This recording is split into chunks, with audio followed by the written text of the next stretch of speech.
Good evening, everybody. Today is Monday, March 2nd. I'm officially done with winter. Uh, so March, come along. It is 7:03 p.m. Call this meeting to order. Is there any public comment? David? No? We have a consent agenda here. I don't know whether you guys tried to click through to the Terra Search report. But it was at least for my machines, it was the link did not work.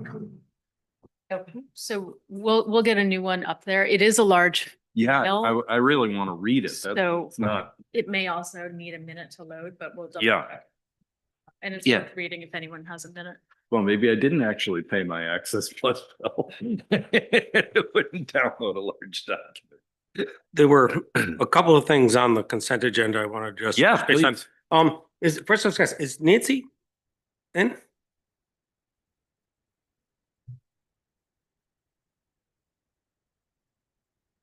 Oh, she looks different. Nancy, that you're right. Yeah.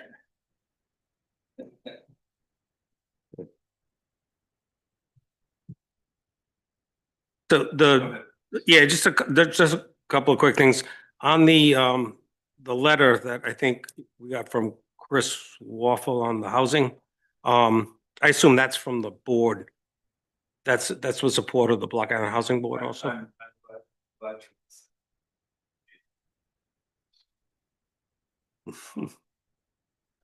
not for whether this is aggravating or whether this was something that Chris was pursuing, or is this an application that the Affordable Housing Board supported? So they are submitting an application to Rhode Island Housing, applying for this grant, which is a first-time home buyer program that could potentially subsidize each unit up to $100,000. So they're contemplating 8 units under that program, and they are asking the town to write a letter of support backing their application. Great. I had that. You and I had the same question. So although Chris has sent this to us, but it's with the blessing or support of. Yes, the Housing entire board is making the application. And is that letter of their request, is that separate from this? That will come later, or they're asking that in this? They are asking us to do that. I haven't drafted one yet, Okay. but I will if the council. Is that something you want to act on now, or is it time sensitive, or is that something? The date has changed, so now it is April 10th. If the council would like to see that letter, I can bring it back on the next consent agenda, or if you just want me to write it, I can do that as well. I'd like to see it. Sure. That was the only question I had on that, if anyone else had. And then the only one other question I had, 2 things I want to bring up was, I thought that was, I thought Blake Filippi's, just for historical knowledge, was interesting that he had put legislation in before on the, for the transportation. And I guess it was left for study, which didn't really have legs on it.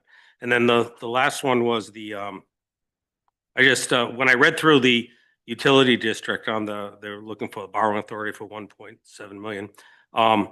I found that interesting. When I read through, I thought they were very progressive, and I think that's, I realize it's a notification because we're an intervener, but I just wanted to say that I think that commend the board for being proactive in housing, particularly looking down the future with their, with what they may have in personnel change over the next 10 years or so. Yeah, I think they've done that at every turn. Yeah. Which really impresses me too. Can I have a motion to approve? Oh, sorry, Tristan. Go ahead. Just to educate on the cleaning contracts,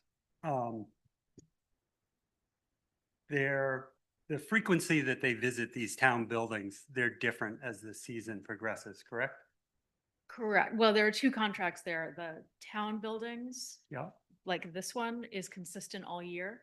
Okay. The seasonal buildings, which is a separate contract, things like Town Beach or Old Harbor Dock or the Hospitality Center, does have a different cadence, say early spring, peak Right. summer, late fall. So who oversees that? The most direct answer is a combination of Shirlene and Tom on a day-to-day, moment-to-moment basis. So then if it's needed to be cleaned outside of those times, Mhm. is it extra? Yes, It is. Yep. And that's a per hour. yes. And we've certainly done that as needed. Okay. Thank you. Is that rate outlined in the, Yeah, it was a late attachment. I apologize for Oh. that.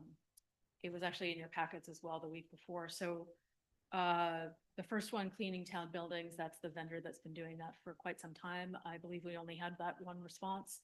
On the cleaning of the seasonal buildings, we did have 2 bidders, and this is a new contractor for us with some lower pricing. And so we're going to explore that relationship. Very good. Thank you. Excuse me. Could I have a motion to approve the consent agenda, please? Is there a second? All those in favor indicate by saying aye. aye, Opposed, no. Item 4 is our openings. I don't think we have any new ones since last, but we were on such a roll for the last 2 meetings, appointing people. I just would urge folks who are paying attention to this, you've seen, look, Commission on Motor Vehicles for Hire, there are going to be some policy decisions we have to make. It's going to be probably an interesting one over the next couple of years. We have Old Harbor Task Force, Police Advisory, Sewer District, and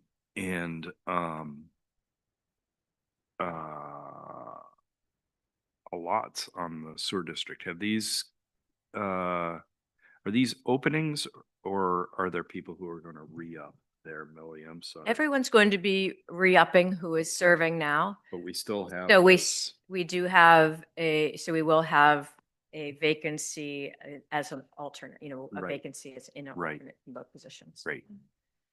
No, I'm sorry, on the sewer and Sewer- water. Sewer and water. And Board of Canvassers, they're both interested in serving terms, where they're all interested. Terrific. We have to set a public hearing date for new zoning amendment. March 18th, is that right, Millie? No, that's not right. I was That's wanting gonna be to, a rather. yeah. I was wanting to stick that on your previous Can we agenda. bring a sleeping bag? Yeah, exactly. No, the goal was to put that on the February agenda. It didn't Yes, make it. So yes. it's showing now, and I'm asking you to do that for the April 6th meeting. So can I have a motion to set a public hearing date for these new amendments to the zoning ordinance sections 202, on-site water treatment systems, creating section 202, item 18, 1 bedroom. Yes. but can we discuss that before we do a motion on that? Or I'll let you do your motion first, I'm sorry, go ahead. Yeah. Can I have we have to set a public hearing date. Can I ask a quick question about that? So I have that meeting written down as a budget meeting. Is that a regular meeting with budget being discussed, or did I write that down wrong? So we can add this, no? Okay, never mind, sorry, thank you. All those in favor? I like discussion. Okay, go ahead. Yeah, before we, I'd like to have a work session prior to the hearing. And if we can't have the hearing, a work session before that, then I'd like to relook at that date. But I think, there's some clarification, some things I think would be beneficial if we did that before. So I guess I would defer back to Millie. Is there time to do that? Yes, there was an email sent out today I'm sorry. hoping to garner a meeting on the 23rd of March Okay, to talk about, we now have I think a list of items with planning board. was that the attorney would also be at that meeting? The attorney, that's the plan, yes. The Okay, attorney and the planner. great.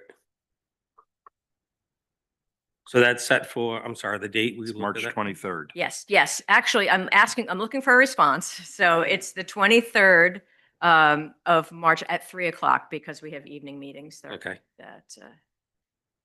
So, and I know that Molly is going to be gone. I won't be here. Unfortunately. Mhm. I will be here. Okay. And We- Keith and Tristan? Yeah, I replied. I was a Of good. course you boy. did. You're Phil actually- didn't. Yeah, I haven't even opened it yet. I'm sorry. Thank you. Maybe I wouldn't have had to ask this question if I did, but thank you. I'm fine with that date, but So we have a motion that's been made and seconded to set the public hearing. We have a work session between now and then. All those in favor indicate by saying aye. I, Opposed, no. The ayes have it. Amy, statistical reval.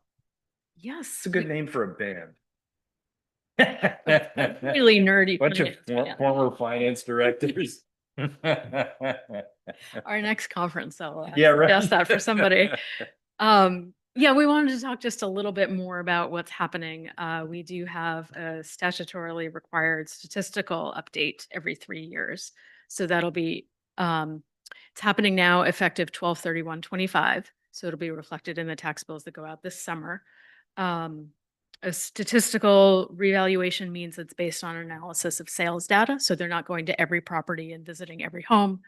They're doing a lot of desk work and then supplementing that with field reviews of those properties that have changed hands.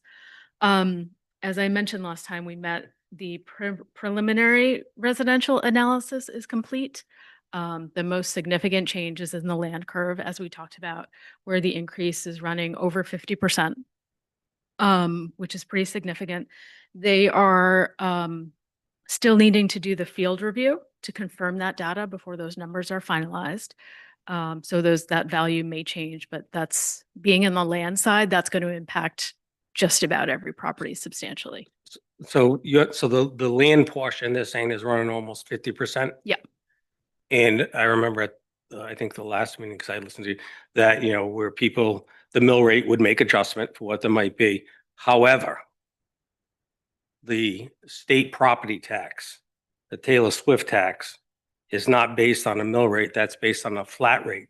So it's a major, major tax implication from this, which I realize there's nothing we can do from that end of it, but if you had a piece of property that was worth $1 million on the land and it goes up to 2 million, you'll be getting an additional $5,000 tax if the Taylor Swift tax stays as it is. tax. State tax, Yeah. state tax. Yeah, but the bottom, and I know we say that state tax and I appreciate that, but it's kind of, when you get your electric bill and you have a distribution charge, you have a power Yeah. charge, the bottom line is that check that you write at the end of it. And so the bottom line is it's a property tax you pay, no matter where it's going, you're still writing that check. So I think we work hard to keep the taxes down and I think our taxes are low. And I think that the mill rate helps from that end of it, but it doesn't do us anything when it comes to the state tax they're trying to impose. So Correct. Um, It does look like, again, I don't want to start talking hard numbers, Sure.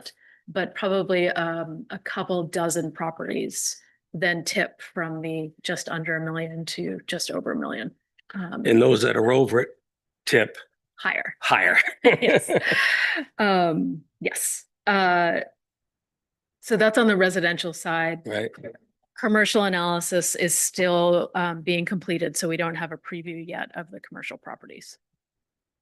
We do expect notices to go out at the end of March, early April, and then the April, early May time period will be for appeals and hearings. And I believe last time they did the same thing, which was an option of an in-person or an electronic hearing. Both of those, I believe, will be available again.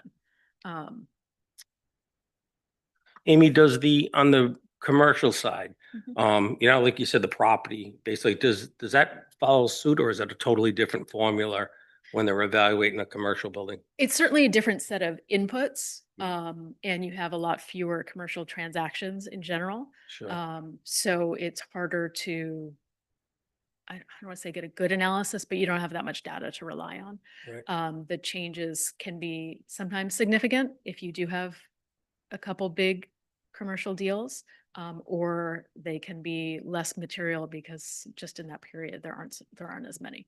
I think in this period, there are very few, but we're still waiting on that information.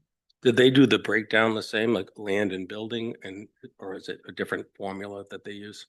There are additional inputs as well Gotcha. on the commercial side. yeah, it's not just land and building. Um, I think we've touched on how that impacts people's individual tax bills. Do you want to walk through that a little bit more? I actually think it's really worth Okay. talking about because even though everybody's been paying property taxes for a long time, when you hear the numbers for assessment going up, you assume that your taxes are going up for some people. And from a tax bill perspective, a, say, 50% increase in your tax assessment does not translate to a 50% increase Right. in your tax bill. Those actually work directly in inverse proportion. And that's set by state law so that we are required, if the total assessed value of the island goes up by X percentage, our mill rate must go down by that percentage so that we collect the exact same amount of total taxes. So if last year we levied $14 million in taxes based on assessed value of 2.4 billion and a tax rate of $5.76, if the assessed value goes up by 50%, the mill rate will come down by 50% so that we still collect the exact same $14 million in taxes, plus anything we may adjust throughout the budget process, which of course is capped at the 4%. Sure. Any individual property may shift more or less, depending on whether you've done improvements, things like that. Mhm. If somebody else has done major improvements, yours may come down a little, but in aggregate, it's a direct inverse proportion Great. But, for local property taxes. right, Yes. but your property tax in a whole, you need to factor in, when you say property tax won't go up, your property tax, because of the state tax, will go up if the evaluations double on property. Yes. I just think it's important people understand that. I mean, our hands are tied, you know what I mean? And I think it's good to, I think if you didn't have this additional tax, I think that works great, but with that additional tax, unfortunately, there is a cause and effect to the evaluation of the property and what you will directly end up paying to somebody, whether it's a state or town. Other things we want to clarify right now, otherwise we'll be seeing some preliminary numbers as we put the budget together, and then we'll Great. see individual notices again, March and April. You know, we may want that again, but I think this was very helpful. Thank you. Great.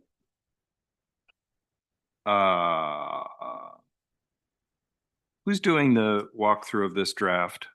Nick or you, Amy? I'm going to volunteer Nick.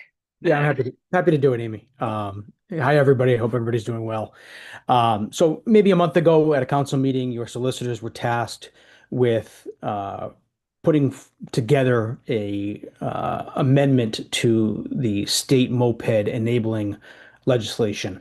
What is before you is a red line version of the state law as it currently exists, obviously, plus our red lines, creating a pathway by which moped licenses could be retired in town. To paraphrase, what it does is sets a 5 moped cap. We have 5 licensees right now, so it wouldn't affect them. Nobody's license is being taken away. But if those moped licensees choose to, say, forego a license or voluntarily retire a license, that cap would then be reduced by 1. So again, it provides an avenue where moped licenses can be retired in town. We spent the last bit of time since that meeting putting forth this draft. It would, of course, have to go to the General Assembly and pass there. But that's why we have our lobbyists. So if we have any questions about the nuts and bolts of what's in the red line draft, I'm happy to answer them. But we worked on this with Millie and Amy, and we think we have a good draft that's in front of you. I think it's a nice clean draft. And you know, we seem to be having an evening of repetition. This is not designed to take anything away from anybody. It's if someone wanted to voluntarily surrender their license, we would have the certainty that the license was actually surrendered. That's really what this is. And as I say, I thought it was, I mean, it's not always the case when you read proposed bills that you get a really clear sense of what it does. And I think this is a nice job by everybody who worked on it. And it essentially prevents us from reissuing a license. And for those that have the license, I would argue the fact that it's a benefit to them because it limits how many can be out there. And if you look at the cost of a rental on Block Island compared to the Vineyard, it is a huge price difference Yeah. because of the supply and demand. Yeah. So it's, no one, I don't believe they're aggrieved from it. So hopefully we'll Yeah. have their support. Can I have a motion to, yes, please, David, come up, please, if you don't mind. David Lewis, Coonamus Road. So the last meeting I attended, which is in January, I think Johnny Leone, no, I guess I was watching this online while I was 1,000 miles away. David, are you all right?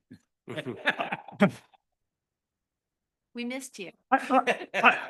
I'm all right listening online, provided I can hear everybody successfully, Right. but thanks for asking. Seriously, seems like Johnny Leone was saying something the last time about sales. And it's not clear to me whether the town, if a moped license or moped business were to be put on the market for looking for a buyer, would the town, first off, does his license allow him to do that? And if it does, would the town be eligible to become a bidder for that? If does the legislation permit that to happen? I'm going to yield to the solicitor. I think I know the answer, but I'd rather someone who actually know what they're talking about. Right, I've always addressed the chair. Thank you. Yes. Yeah. Hi, David. How are you? I'm well, thank you. Good to see you. So if the town were a bidder, I think if the town acquired a license, could then voluntarily retire it if they chose to do that. So that answers your hypothetical. I'm comfortable with that.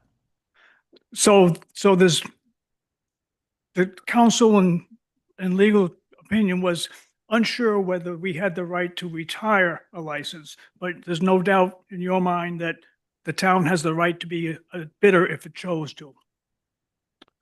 With this proposed amendment, if this were to go through, it would provide an avenue where a license could be retired. That's why we need to make this change. And what may have been discussed at the meeting that you were at was that we didn't have an avenue at that time, which put us back to the drawing board, and that's what we're presenting to the council this evening. Understood. So it just in the rhetorical sense, then, the day may come when a license is offered for sale. Would the town be eligible, or would we have to go back for permission from the General Assembly? I think the town would be eligible. Thank you. Thank you, David. Thank you, David.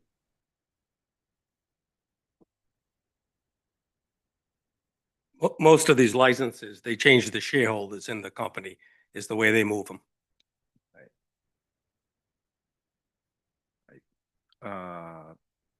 So I guess the motion would be to approve this and ask you, Amy, to forward it as To work appropriate. with our legislators and Yes. lobbyists to move this Yeah. forward. Yeah. Yes, what she said. Is there a second? All those in favor indicate by saying aye. Aye. Opposed, no. The ayes have it. Fee schedule changes.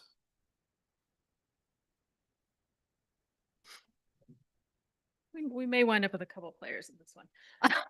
Yeah, In that it's There's a lot of. it's a twofold exercise of both primarily cleanup and then a couple actual changes. But the majority of this is eliminating extra noise or outdated fees or things that don't exist or are duplicative within the fee schedule. Okay. Or in the case of harbors where we have adopted new fees, but they weren't necessarily codified Gotcha. here. Okay. The one truly new fee that I'm familiar with is the police detail, which is on page 7. And so there's a recommended change to increase that from $55 to $75 per hour, because that 55 no longer reflects Right. a recapture of all of our costs.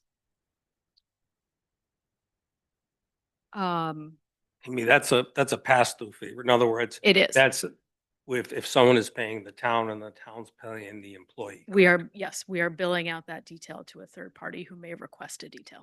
Correct. And 70 covers it? 70 covers the employee cost and the administrative fee. Okay, Yes. Great.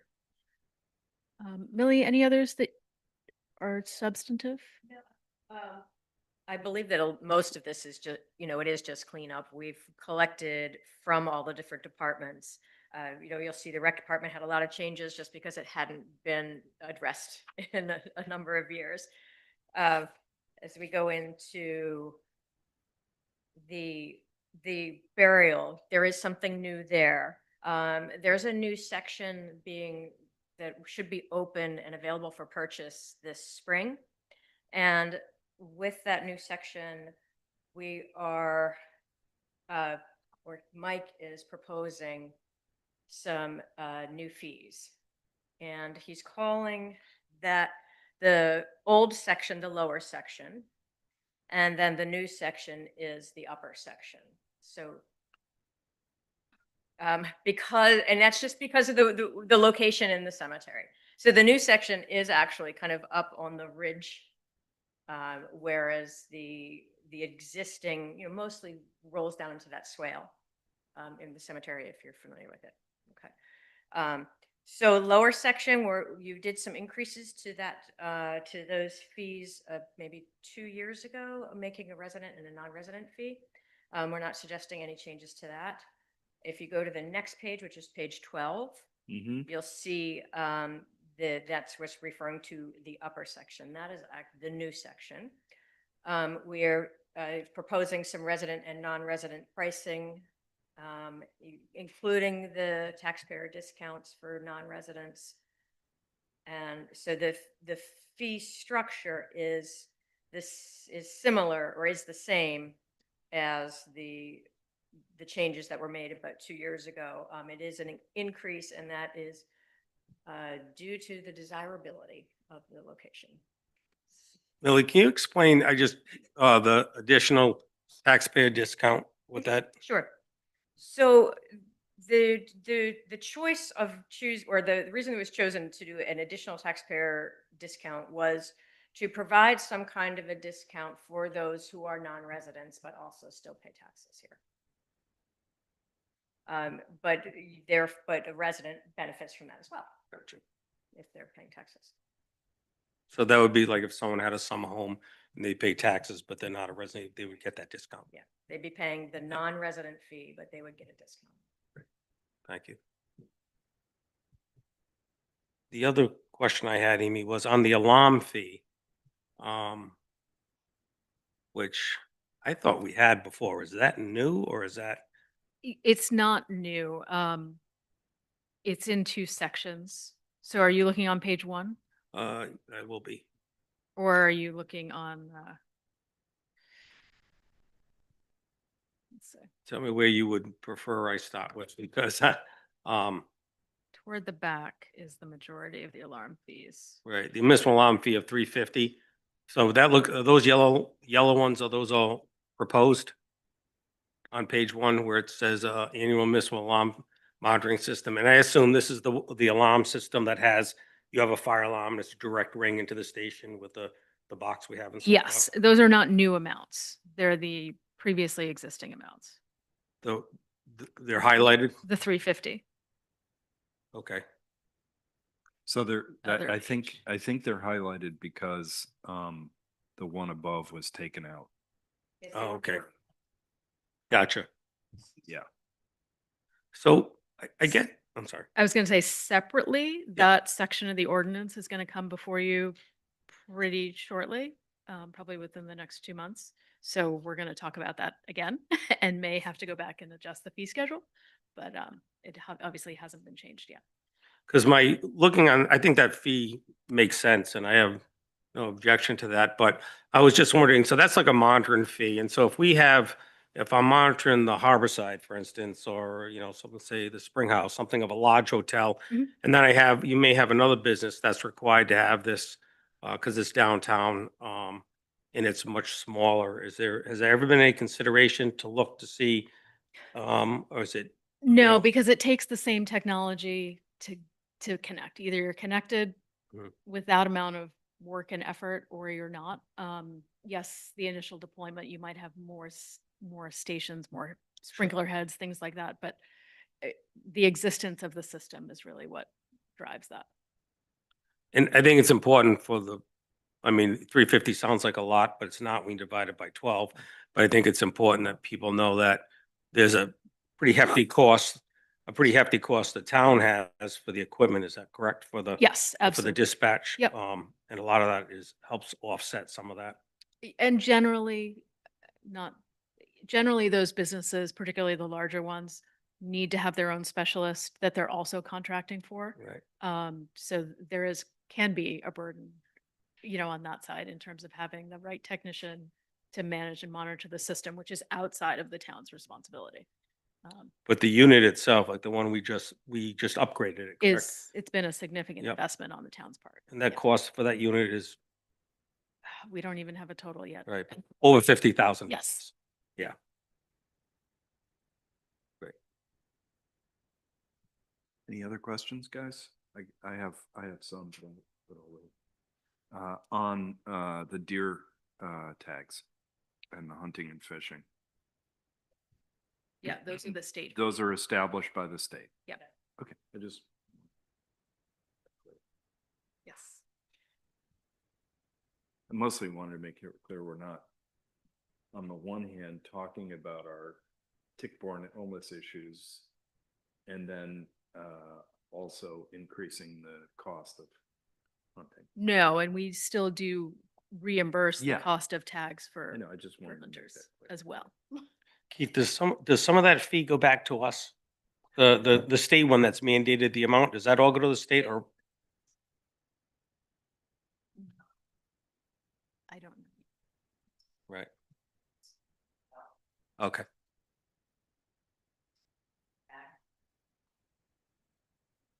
It's very kind.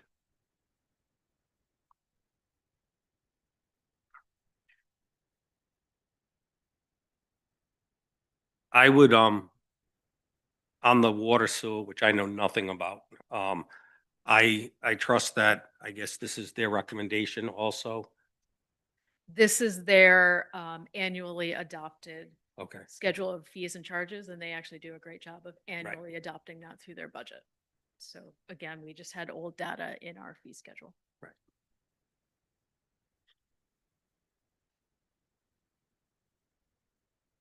I had been under the impression, perhaps incorrect, that the fee for the tipping fee for garbage was 17 cents.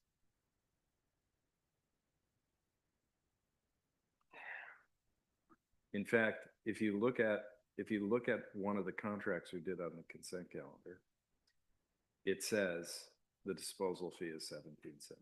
And then when I looked at this one says 15. Now, I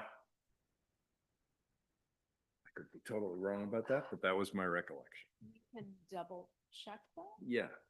All I know is it's not 12 anymore, which is in my mind. I think. Yeah, I think you raised it at one point. Yes, yeah.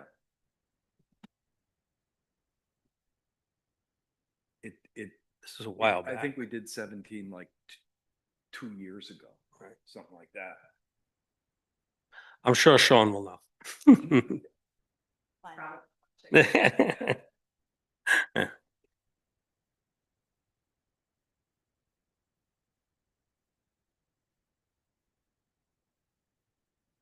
Maybe June's just over charging. 2 cents for It's for the dog treats. Yeah, right.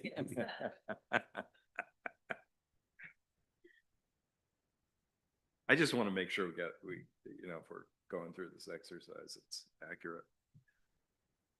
And these can be changed at any time, correct? Correct. Yep.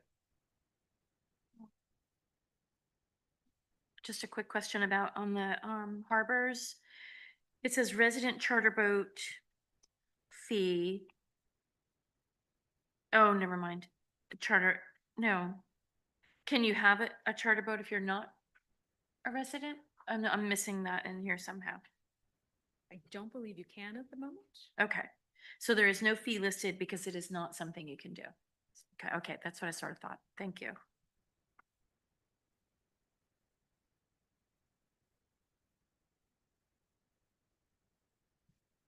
What is dock accessory use? What page? 2. It's $750 per season.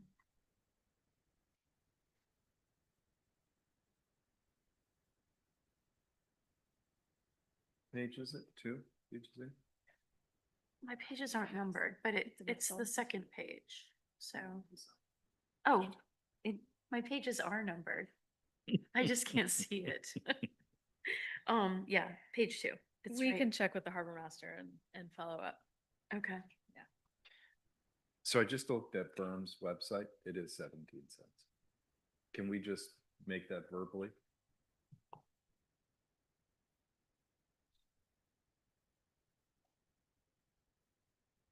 What's that?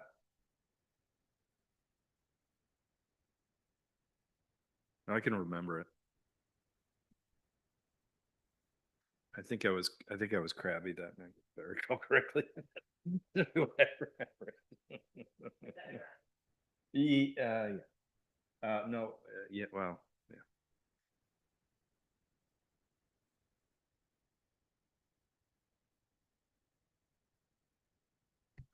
I guess the bottom line would be in the contract. What I get that. Yeah, and I mean, I think when we make the motion. Yeah, to reflect what the contract is.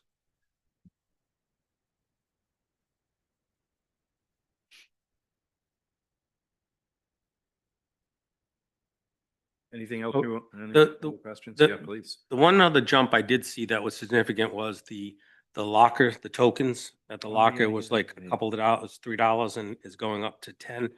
Again, Justification on that? well, it's that it has been 10. It's not a change, but that's the practice that has been in place for recent years. And that gap opened up without anyone knowing that here. So Oh, so they've been charging 10, they've because been they charging charge 10. that themselves anyhow, They do, correct? yes. And so this is just reflecting what they've, Reality. right, okay. We thank should you. largely view this as necessary integration of practice with this formal fee schedule. Because the fee schedule hasn't reflected even fees that we've approved. Correct. Right. Yeah. That's interesting. Just one other we want to make sure you're paying attention to on page 14. Based on our recent conversations, the elimination of the fees for the bus license and the limousine license. That's Nick Solitro's fault.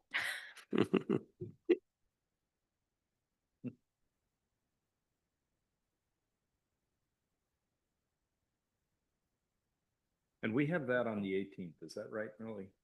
We do. Well, expecting something from James. Right, right. Language at that meeting. Someone asked me today, and I thought we had scheduled it for the 18th, but I couldn't. That's for schedule 18th to do to have discussion on a that broader topic. discussion. Good enough. And James was going to present some Yeah. proposed language. Not to take any action, just. Right.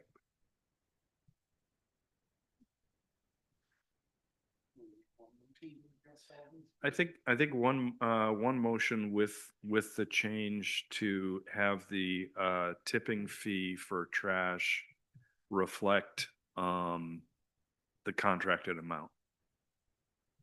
There's a Second. All those in favor indicate by saying aye. Aye. Opposed, no. The ayes have it.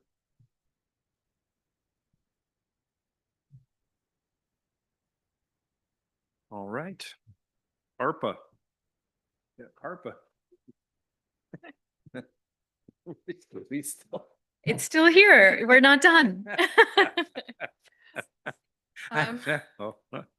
We are working to a close. Yeah. All of those funds need to be expended by December 2026. And so we have wrapped up the preliminary engineering for the Old Harbor bulkhead concept, and have some additional funds.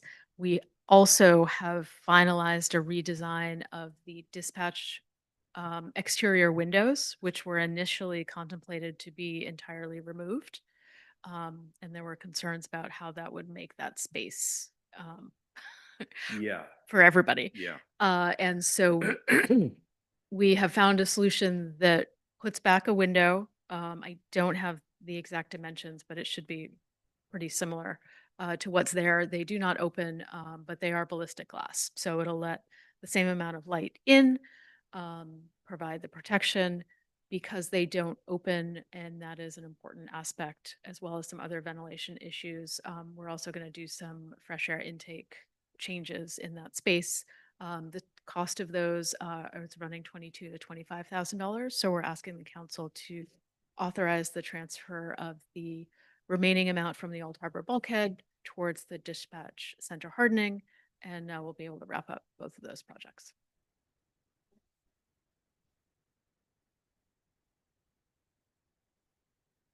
Great. Is there a motion to approve that transfer? I'll make that motion Second. to, Some discussion. Yeah, So, oh, good. With the engineering, Hmm.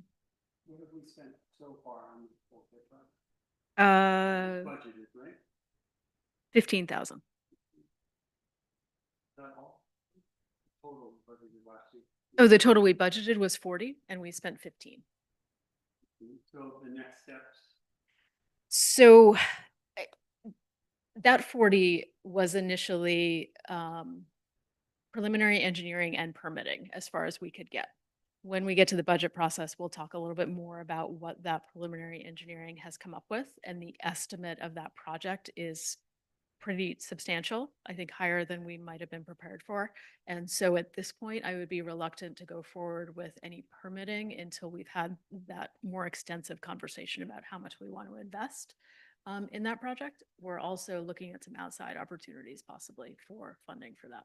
So we won't get into that permitting side of that project, but I think it would be premature if we did. No hard plans today. We have hard plans, but we're not going to file them yet until we have a lot more money available. And the outside funding, you're referring to like grants. Touched on it, but the hardening of the dispatch, does the 25,000 also cover all the air handlers that you? Yes. Everything. Yep. It should wrap up that project. So the things that were listed, I think originally on that it had some ballistic glass on the inside of the window, the service window. I know there was some rearranging, some electrical they needed to do. And then they had talked about something outside, like, Bollards. yeah. Yeah, that's still going to be done. Yeah, so that's covered in within the 25. Yep. So everything that was listed on there with this 25, and the original was how much? Was it 90,000? 80. Excuse me? 80. 80,000. Yep. So we'll be at 105. 105, and that should be able to complete everything that Yep. we had in there, including what need to be done, so we still get the light and the ventilation. I'll make the motion to use our funds, 25,000, Old Harbor. Bulkhead, to the dispatch hardening. Second. second, All set. All those in favor indicate by saying aye. Aye. Opposed, no. The ayes have it. Legislative update. Okay. So the first Need to one- throw everything on you. Yeah, it's a little bit of- That's not fair. it's a little bit of a hodgepodge this time of year. Yeah. We'll start with a bill that's been introduced. You have at least one of those copies there. That starts to define in the state statute, particularly electric bicycles, but it touches on a lot of different recreational vehicles. We don't have to do anything. We can take a position for or against, but I at least wanted everyone to be aware that that was introduced and it may change our landscape here. I know a year ago we had talked about whether we needed local ordinances around some of these things. And so this is what the state is trying to do. The state's very clear on the speeds and the age. Yeah. And what needs a license and what does not. This bill's introduced by whom? Dawn, the woman Was it from Newport. Newport. I never know how to pronounce her last name, Right. like Euer? Ewer? Yeah. I've read through this pretty tight, and there's a lot of things in it I like about it. I do have some concerns, not enough not to support this. And when it talks about those EMPD vehicles, basically, you'll get like that, the circle, like The single wheel? the single wheel, exactly, which they don't have to be registered. They can be used on the sidewalk and some of those things. And it highlights, it addresses those quite a bit. And I think there is something in there that says what the municipality can do some regulation to it. I'd like to see a tighter regulation on those. It's same thing like with the scooters. The problem that we have with the electric scooters, you can have a moped that's electric and you can run that with no registration whatsoever. It's exempt from that. And the problem with it is that if you have an accident, you hit someone, there's no recourse that you have like you have when you have regular insurance. So there's two flaws in it, unfortunately, is one, there's no inspection system that works with, I'm sorry, you want to jump in? I don't want to lose that thread. Yep. Because it's a question that we've sent to the solicitors that they haven't had a chance to weigh in on, is that requirement for registration is removed on scooters in this proposal. Not just electric scooters, but also gas powered. So that is, Wait, That- who proposed that? it's in the legislation. Oh, In this here. So it removes, so you're saying it's removing it on the gas also? It's removing on the gas also? Then there's no way we can support this. And the reason being, I'll give you an example. Gene Valentine was hit by a down by ballots, and Yeah. there's I no, remember that. the problem is if you get hit, if you get hit by something, you have no recourse through an insurance company or anything else. So following where the thread was before, there's no inspection process to it because it's not required to be registered. That's the first thing. And the second fold with it is, the chase is on. There doesn't have to have any, you have no recourse beyond what the person may have. So it's basically allowing you to drive a motor vehicle with no insurance, which is concerning from that end of it. So one of the things that we have asked them to look at, and I'm not going to put them on the spot because they haven't gotten that answer back to us yet, is to understand that particular section on motor scooters very clearly, make sure that me with my false lawyer hat is interpreting accurately, but also if that is what it says, how it then intersects with our moped enabling legislation, which doesn't speak to registration, but does speak to inspection. And once you've taken away the registration part, how do we then, how are we able to enforce the inspection section? So, I think we still have some work to do to bring back to you on that aspect of this, So it'd clearly be premature, I think, for us to endorse. to take that. any action. Yeah. Yes. And a lot of times, correct me if I'm wrong, when these bills come up, they get reworked in different ways. Because I don't want to throw the baby out with the bathwater. There's some good things that get Yeah. addressed in this also with it. And they probably, if you weren't familiar with the island, you wouldn't realize the cause and effect when you're putting it through to the first order from that end of it. I'd be very surprised if a state senator whose district includes Newport it had intended Sure. to, you know what I mean? To your point about these things get reworked, it may be, the first draft has these Right. kind of What would be anomalies. the advantage to not Yeah. having these things registered? So what happened going way back, I remember I was the chief, Patrick Lynch was I believe he was either representing, before he was the attorney general, a company that was making, this is going way back, was making electric bicycles and so forth. And there was a push in order for, because it was a local company that was making so forth, that you didn't have to have them registered. And there was a big push at the time, and it seemed benign that they wouldn't have to be, registered and so forth. And that kind of, it didn't have a lot of effect, and it kind of got through back then. And it's just never been changed.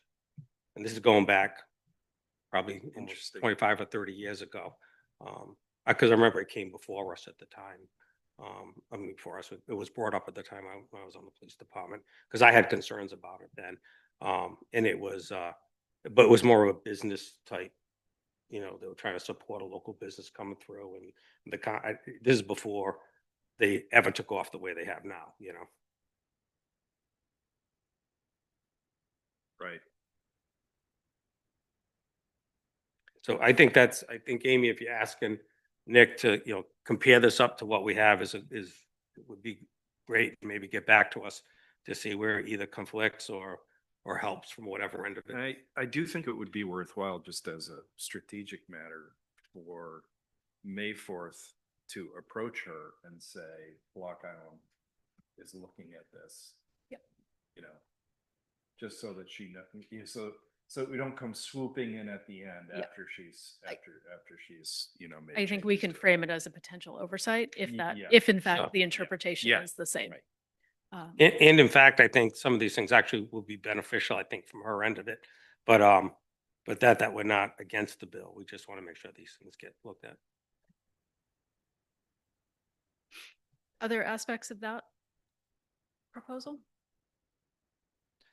I mean, personally, I kind of agree with Bill from the macro, which is I'm very happy that someone is starting to pay attention to this stuff. The things that I would like to make sure are contemplated or not affected is I could foresee a circumstance in which certain types of electric transport, I mean, they're all named here, we might want to prohibit from certain parts of our road system. You know, for example, Old Harbor. It may be that, you know, these single wheelers take off, and all of a sudden we got a real problem on Water Street, and we might want the ability to say, you know, sort of notwithstanding the fact that these things are codified and registered, we can't handle them in our area, you know, in these particular areas. And it's, you know, I must admit I did not read this in great detail, but I think any of these things reserving the municipality's right.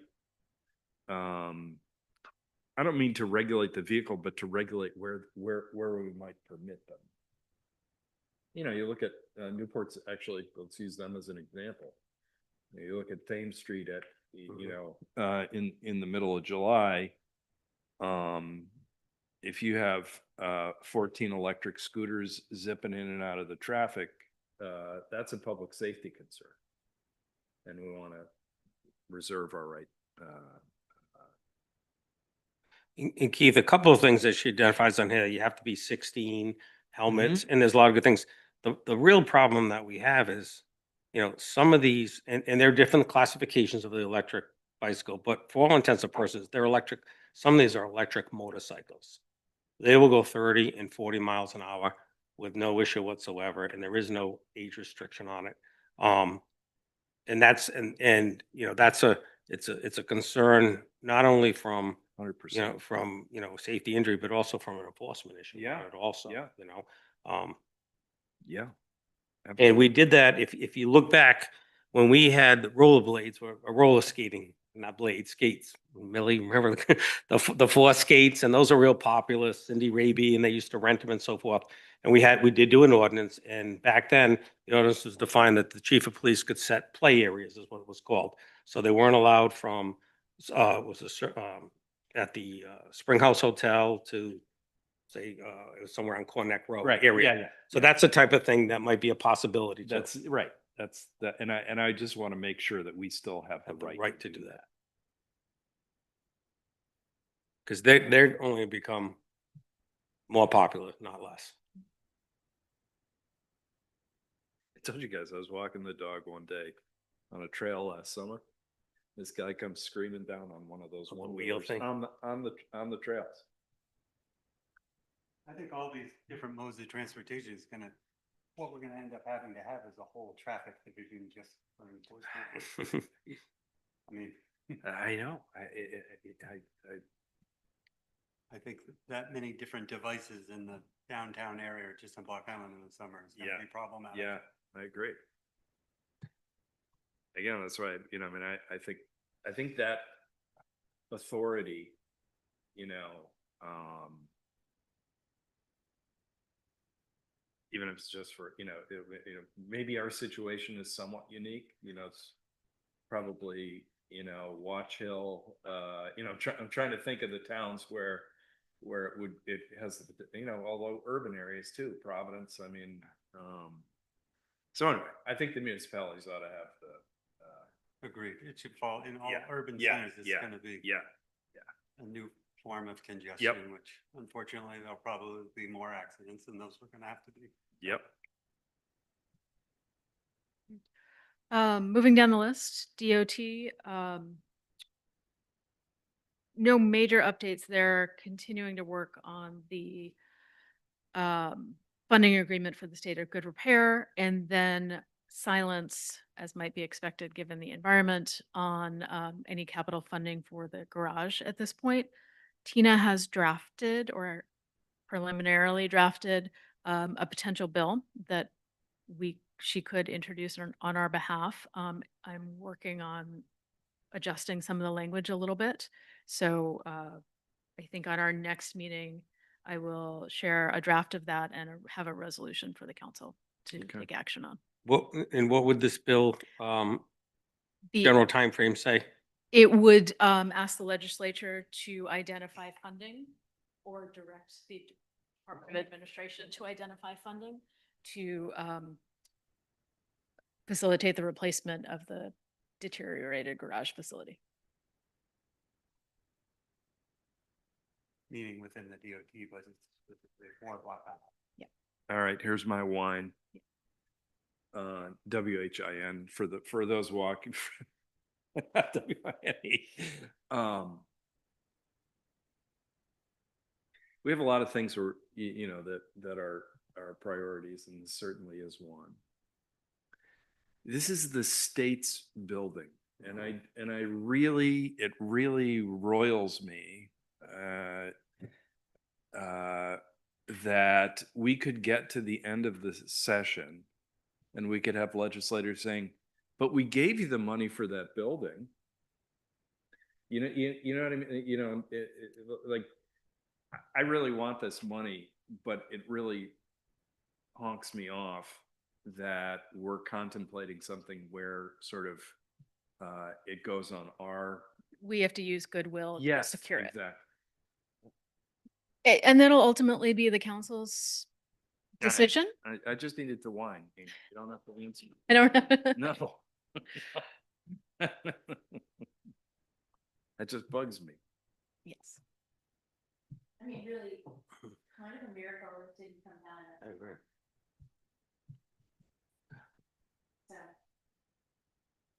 So I guess the question comes down to, and we've kind of left it with you, Amy. You felt like you're making some progress.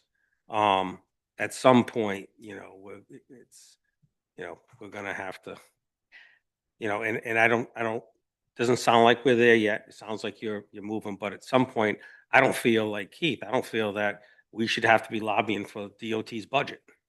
I think that's a responsibility, and So that leaves us with, I think, two potential paths. Given the leadership change at DOT, that is, and one of the reasons I've resurfaced this idea of introducing legislation is because that's going to take time now. And that momentum that did exist is going to have to be initiated again. And I'll make the counter argument to my wine. And that's this. if there's a piece of legislation, it enables us to tell a story that's really, in my opinion, pretty problematic. You know, and I think, you know, when something like this gets heard, decide who should go up. But I mean, I actually, you know, Mike Shea could tell the story about how the building has been falling down for a while, and it's not our building. And you know, it's an opportunity to tell a story that does, you know, and the opportunity doesn't really exist, and because there's nothing in front of the legislature. So we can do nothing and wait and rebuild relationships and sort of, I don't want to say start the process again, but a little to an extent. It certainly puts us behind this 26 funding year, never mind 27. We return to the levers that we built into the agreement that allows us to cancel that program effective July 1, Mhm. which creates a different but similar storytelling opportunity. But I guess my confidence in being able to get across the goal line in the short term is different than it was 3 months ago. Because there's no commissioner now, right? Or no. So, There's- Well, they're still running though. I'm sorry, Molly, go ahead. It's okay. I didn't mean- well, I was just gonna ask, so if we decide to pull that trigger and we cancel our agreement with them, right? As of July 1st. So they would install a crew and equipment in that building and, Unlikely. Hmm? In theory, yes, but I think that's unlikely. And I think they would not do anything for quite some time. so they would not maintain the state roads. I'm just questioning, like, I mean, I know we're a little bit away from that right now, but how does this play out if we decide, yeah, we've had enough? Like, we want this and enough is enough, right? So where would our equipment go? We would go back to BJAP. Okay, And then to be clear, everything that says RIDOT on it is the state's, we own the tractors. It's actually not as clean cut as that because we have contributed capital to some of those pieces of equipment. Some of them we do retain. Including the new snow plows and some of the pickups. I can't, I don't want to answer that off the You top of don't my have head. full equipment list. You know, this isn't a lot of money. It's a lot of money to us, but as far as DOT goes, this isn't a lot of money for a fix. We're not asking for a new shiny truck. We're asking for the basics. And I think we're to the point where DOT doesn't need a bad press. And I think that if it isn't on the front burner, it's not going to get addressed. I really do. I agree. And I I think agree. that if we have to play the card in July that we're going to do that, we will. They're not going to want to do that. We don't want it. I'm sure they don't want it. But if it's put to the back burner, they'll happily let it stay on the back burner. And because the director has changed over, as far as I'm concerned, that office still has to run. That office will run. They have someone in place with it. I don't think the dynamics have changed that drastically, that their day-to-day operation will not continue from there. So I think your initial plan makes a lot of sense. Look at the legislation, you know, have it for our next meeting along with a resolution. We can talk about it, right? Isn't I mean, I just want to say too, like, we're Wouldn't hurt to do facing, that. yeah, s- I mean, we still have 17 inches of snow that hasn't melted. We're facing a very wet spring. That doesn't include any further rainfall or snowfall. That culvert on Mohegan Trail that's buckling, the road is buckling over that right now. That road is, I mean, who knows what happens to that buckling road in a wet spring with a culvert that's crushed already, right? I'm no engineer, but I'm gonna say that's a problem. And it's gonna be a problem with mopeds and bicycles and pedestrians and cars all summer long. I mean, is that something they really wanna like just not be dealing with? Two separate paths, and that project is on a path that we are dealing with. and Okay. that they are working towards, again, our execution on that. By the time you actually see work on the roads, it's still 18 to 24 months. So we may have to do some emergency situations before that, but that road work is in a bucket of things that is being addressed and where we are engaged in conversation. But if we sever this agreement, it's their responsibility. Well, it's their responsibility either way. It's their responsibility. either way. True, too. But I'm just saying, like, We could still engage in the state of good repair work and management and oversight separate from the maintenance agreement. What is the response from DOT right now as to the status of replacing that building? The only person who would give a positive indication of action was Director Alvidi. No one else on the staff has been able to put any weight behind any commitment. Now, I haven't met with the new director yet. But And that the new and director, that is he's within house. He's Yeah. the acting director. So he's familiar with it. From the PM Carter's familiar with it. Everybody is. Mhm. I think the problem is the right pressure between the governor's office, the right pressure hasn't been there enough to say, hey, look, that, we need a defined answer because this is going to be an issue with July, whether it continue or not. And I think that card's worth playing myself. and that's, again, as on the table, May 4th is Right. working on setting up a meeting with the new director. You should be able to have a meeting with the director. And Amy. we have a time frame here to work with. So Right. that's where I'm looking for some direction from the council on which paths do you want to pick off simultaneously. I just feel I don't want to be doing their dirty, I shouldn't say dirty. I don't want to be doing their work for their funding and their that's not our role. That's theirs. That's their building. It'd be one thing if we were asking something for the town, but this is their building, no different than any, facility they have anywhere around the state. And we shouldn't have to be making the pitch for their funding. And I just, and I can't believe the amount of money we're talking about, that if this is moved to the front burner, that they can't come up with the funding they need to make that building so it meets safety standards. Yeah, I was, you heard me, rant about it for a while. I think I do think there might be some value in considering doing a resolution, asking Tina and Alana to submit legislation, and going to the hearing and talking to legislators about how offensive this is. You know what I mean?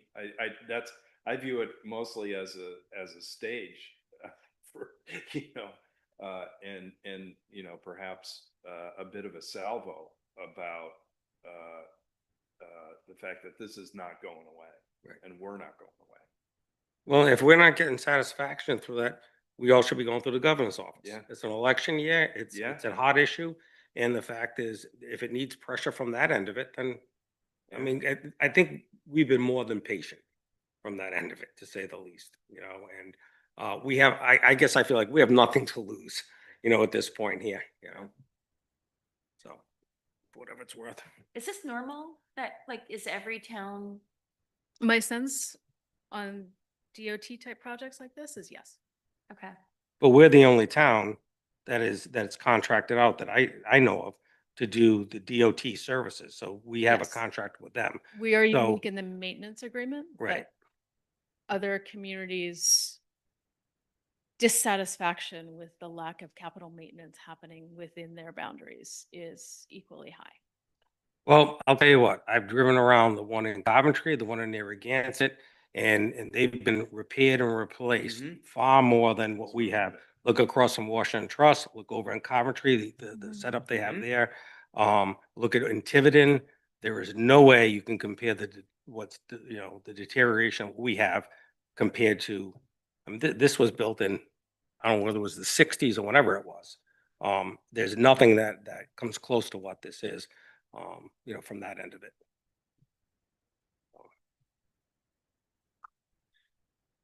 All right. then. Slowly we turn. Non-owner occupied property tax. This one you'll have probably a resolution at the next meeting as well. So that group has met, we met again last week, which included a number of legislators at this point. So it's not just town managers and administrators.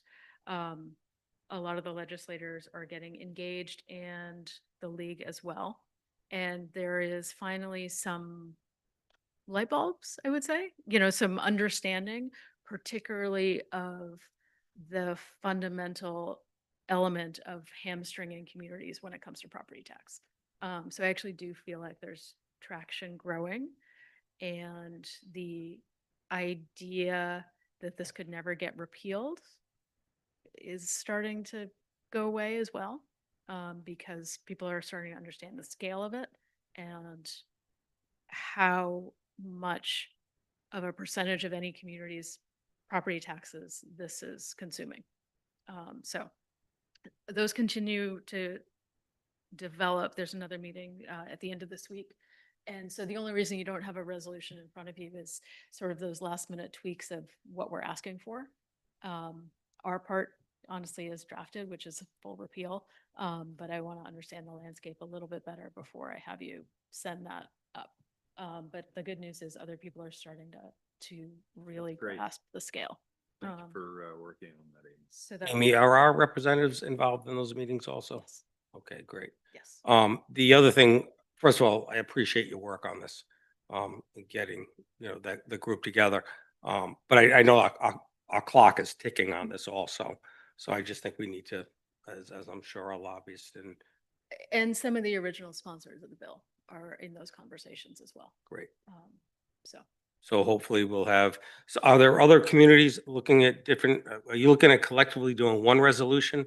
Or are we looking to put together and the strategically? meeting. Yeah, it's strategic. We are probably on the furthest end of the extreme in terms of being willing to just say no. Mhm. We're not supporting this regardless of any compromise solution or alternate distribution or anything like that. But that's still working its way through. And again, the tone of the league has changed on this topic as well. So So is it possible, because I'm not familiar with the process works, their resolution goes in for full repeal. Can there be another resolution that goes in and say, hey, the spirit of this was really meant should be at $10 million or whatever it would be if the intention was to raise the base limit? Could that be a separate resolution? Or is your group looking all as I one? think the legislators are working in the background to figure out their own strategy, and we may or may not choose to endorse some of those. Right. So we don't necessarily want to be, unless our statement is full repeal, we may not want to support some of the other initiatives. So, But you're confident there'll be a couple of options coming out yes. relatively soon. Thank you for your work on it. Oh, tick-borne illnesses. Okay. This is a doozy of a we'll put this together. So a couple updates first. We had meetings last week with both Department of Health and DEM. The meeting with Department of Health included the team from Health Services, the state veterinarian, and a couple of the scientists specializing in tick research. There was a lot of theoretical conversation, particularly on the science side, which is still in its infancy. Some of the takeaways are that Department of Health is pushing for and promulgating draft regulations within the next month requiring that alpha-gal be mandatorily reportable within Rhode Island. And so once those come out, we'll probably want to make a public comment in support. But those are underway, which is great. We talked about doing blood clinics for testing in the summer season when there are a lot more people around, to establish data points and give people a chance to understand some of their own numbers. One of the researchers is going to launch a tick specimen collection once the season gets started, where he actually wants to collect ticks that people pull off of themselves. We'll talk about how to preserve them and how to store them, and then we'll collect them here on the island, and he will take those off for his research. And also intends to start doing some additional field work this summer. So, those are slow to result type of maneuvers, but it's an important part of the background and understanding what we might be able to do long-term that's effective. On the DEM side, we talked about two things, and this meeting was primarily with the fish and wildlife teams. So we're talking biologists and hunting specialists. I'll do the easier one first, which is tick monitoring and abatement. They are getting ready to launch a program similar to mosquito abatement, where they are doing data collection and monitoring, and then, excuse me, then moving into more an abatement strategy. That's a pilot program. It is not currently part of their 27 budget, but they did indicate that if there was a push through the legislature to require that they launch that initiative in 27, they would be able and ready to launch it. They just didn't have a chance to put the funding request in their current operating budget. So that's something we can consider if that's a program we want to support, and sort of push for from the legislative side to launch early. On the hunting side, their primary message, this is DEM again, is that the town really needs to continue to make hunting more accessible through an aggregation of dates where people can come and hunt for extended periods and larger parcels of land. And they're pointing to their co-op programs that they use in other communities to try to aggregate areas where people can come and hunt large parcels. For us, that obviously means attracting mainland hunters. And until and unless the town has demonstrated more openness to really stimulating hunting on the island, they are not going to be supportive of a non-recreational approach, meaning sharpshooting or third parties or baiting, things like that. So status quo. Because this is a real one, I think the difference is that may work all communities, but the density of population of our houses changes that. And if you take, that's when I was the chief, you take that 500-foot circle and put it around, there isn't the availability to hunt that house. So we can talk more about that later, but Well, you bring up a good point. I mean, just taking point down at the north end, it's deed restrictive in and around Saucon Pond. You cannot hunt on that. And I expect that response from them. I make them say so if you compare apples and oranges. You're also still talking about this, that not you. They are still talking about this as a hunting issue. It's not a hunting issue. It's a public health issue. Exactly. Right. So we've veered off of this status quo situation, and they are continuing straight along and requesting the same thing that they've been requesting of us for years. Mhm. For years, well before I was on council. Also, like, what large parcels would we offer them that we haven't already offered them? Like, those large parcels of land that they probably are thinking of aren't owned by the town of New Shore. Right, no, they're not looking for the town parcels. They're looking for private landowners Yeah. and for the town to facilitate programs like I that. think there's great value in hearing where they're coming from. Where they're coming from is not where I'm coming from. And I really appreciate deeply, and I think all of us have said this at one time or another, throughout this conversation the work and attention that DEM has given us on a whole range of things. But sometimes you have to fight with your friends, and sometimes you have to fight publicly with your friends. You know, it's a little bit like the issue we were talking about a couple of items ago. And I had hoped, and I still hope, that DEM will come around to the notion that this isn't a hunting issue, it's a public health issue. And I think we need to be, my own opinion is we need to be out front at the legislature saying, this is an emergency, we need to deal with it.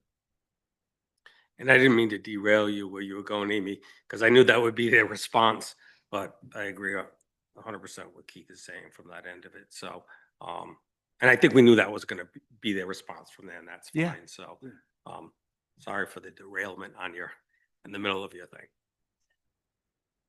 Sure. Yeah, right.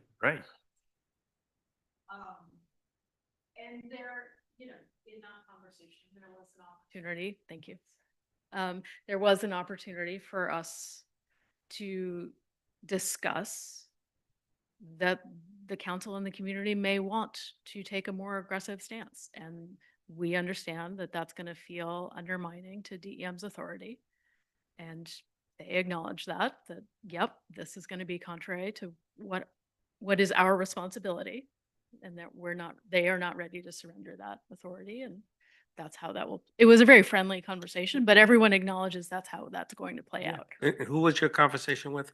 So it was a group, but the ones, Terry Gray was there, Sure. and Dylan Ferreira as well, who came in from paternity leave, which was great. Well, that was nice. And a couple others of their team. I just don't have the names off the top of my head. And so I'm sure that you were able to relay that, you know, that we don't want to sever our relationship, but we're strong on our position on this. Yeah, and you know, that's Right, where got that's where it wasn't just a hunting conversation. We did try to talk about what other strategies are out there, because we don't want that to be the entirety of our dialogue. But with them at that moment, that is obviously the big topic. But I think maybe they will come around to understanding the fear that people have about alpha-gal, which the fear of it is growing. Also, the number of incidences of it are growing. But also, ultimately, this becomes a tourism issue. And that's big. So They're not that's there. That's not a primary Yeah. driver right now. That's a secondary problem.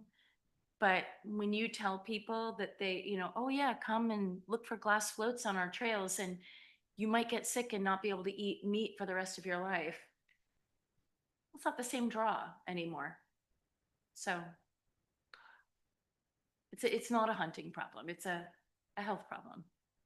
I don't expect them to come around to say, hey, you guys, but what I'm hoping is that they will understand our position, and maybe we have less resistance is what I'm hoping for. And we'll see, you know, that's, Or, you know, or the speaker and Senate president say, hey, DEM, work this out with these guys. right. I don't think I think they believe philosophically what they're saying to you, you know, that we can do it. Yeah. And I get that, you know what I mean? And so my bigger thing is that if we do have legislation that, I'm hoping that we don't get as much of a pushback that would hinder it, that's all. So, time will tell. And I'd also like to say that, if these other things, more hunting days could be on the table as part of the discussion, if the other things are. I think. I know For me, lots of other yeah. people disagree with that. So I'm No, I speaking agree. for myself, but I think you have to use all the levers here. Right. You have to use all the levers. You need to do it sanely and safely and, you know, all of that, but for me, everything's on the table.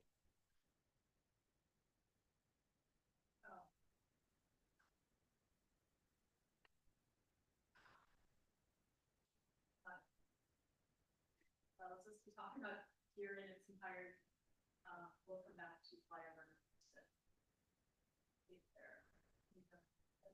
Okay.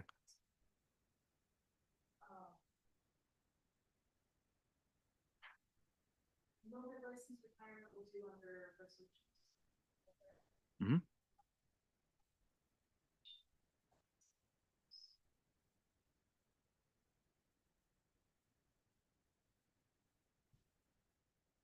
And full renovation. That's on hold at the moment, that probably won't. Let's say it's session. Mhm. So we do have a meeting scheduled.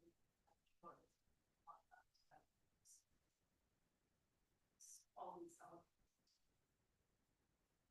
Break it out. Okay. So Absolutely. so it's starting. Yes. Yes. And I personally feel like we've held off on this for all good reasons. And I think we should do a resolution that directs our, you know, asks our legislators to engage on this for us.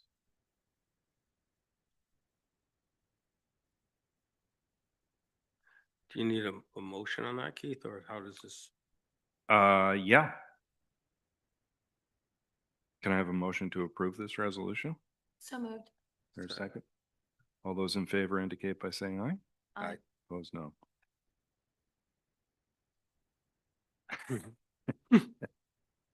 DOT, we're waiting until next meeting. DOT will hold off, yeah. Online driver's ed? I believe you do have a draft resolution for that. Yes, we do. I am very in favor of this. You are? You make the motion, Molly. Surprised to Don't make everyone. Uh-huh.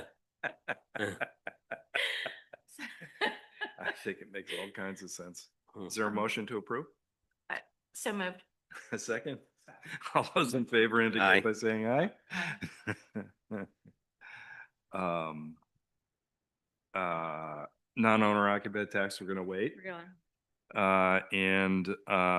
This is the resolution that would, so we already acted on the draft. Right. This is the resolution to ask our legislators to introduce it. Yes. Can I have a motion? Is there a second? Second. All those in favor indicate by saying aye. Aye. Opposed, no. Ayes have it. So Keith, just Yeah. so for my edification, so we do a resolution, the resolution goes up and then our legislators put it into legal Yeah. format? Is that for a bill or how does that work? Yeah, it's interesting. This was new to me. Legislators here really want a resolution from the town council. And I think it's wise, by the way. Sure. You know, so you don't have whatever Keith Stover calling and saying Block Island wants it, you know.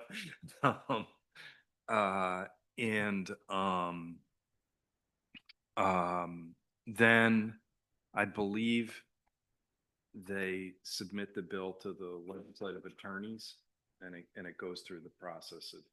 So they write a bill based off of Yeah. the resolution? Yeah, Where the our dent is. conversations with- And does, Yeah, a lot of times, or sometimes like with the mopeds, we'll submit exactly what the suggested it changes. can be done either way. The resolutions also go to the governor's office because they like to keep tabs on what communities are feeling, and to the league.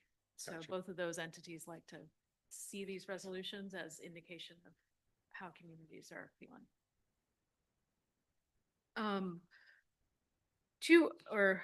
two others that I didn't mention in terms of legislation, we may talk about them more next time, are part of the housing package that you may have read Mhm. about. Yeah. One deals with minimum parking requirements, and easing those minimum parking requirements.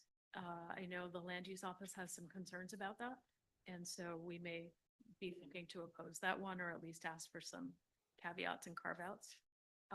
And then we're still trying to digest and understand the subdivision elements that have been So there's- proposed. There's like 6 things, I think, Yeah, not Okay. all of them necessarily affect us as much, like the impact. 4th floor does probably affect us, that type of, is that what you're referring to? Exactly. And those are bills that have been submitted? Or, Yes, yeah. Yeah. and so at some point, would we look to do, We could do a resolution, for example, if the parking, minimum parking requirements is something we want to oppose, we would draft a resolution for you in opposition. gotcha.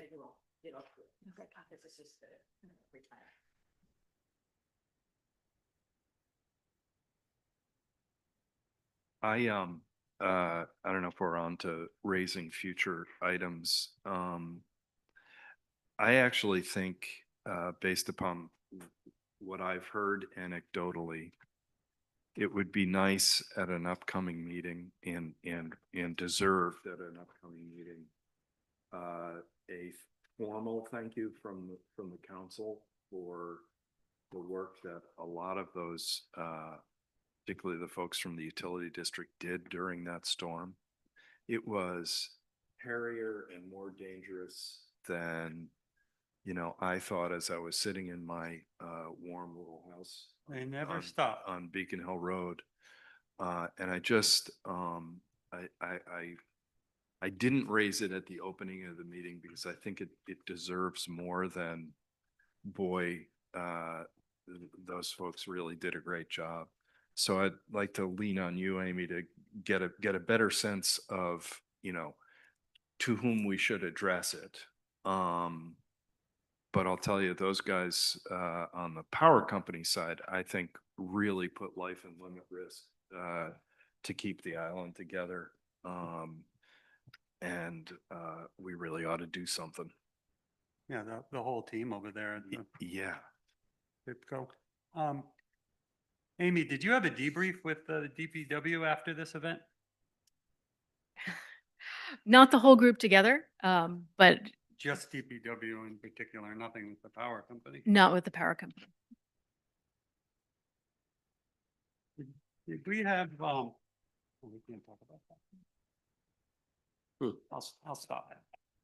Keith, on the, I'll go to the continuing items. Can we keep the bulkhead in conversation? Sure, I can, Especially since, I guess since we are in budget season, I guess, I just don't want to see that sail away. Molly made some good points tonight, the snow was an event, but after all the snow, the fallout from that and the road repair that we're gonna have is gonna be significant. Yep.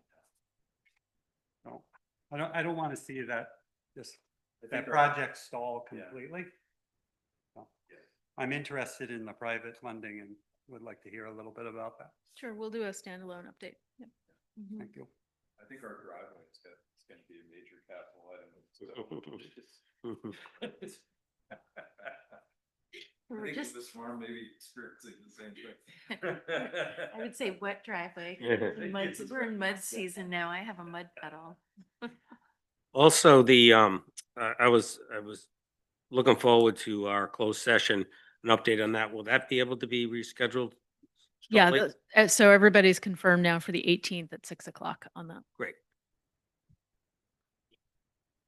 You set? I have a motion to adjourn. Second. All those in favor indicate by saying aye. Yeah, have a good trip.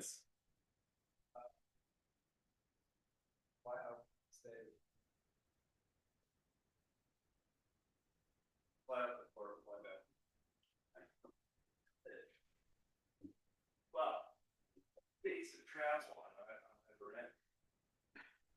So I leave Melbourne.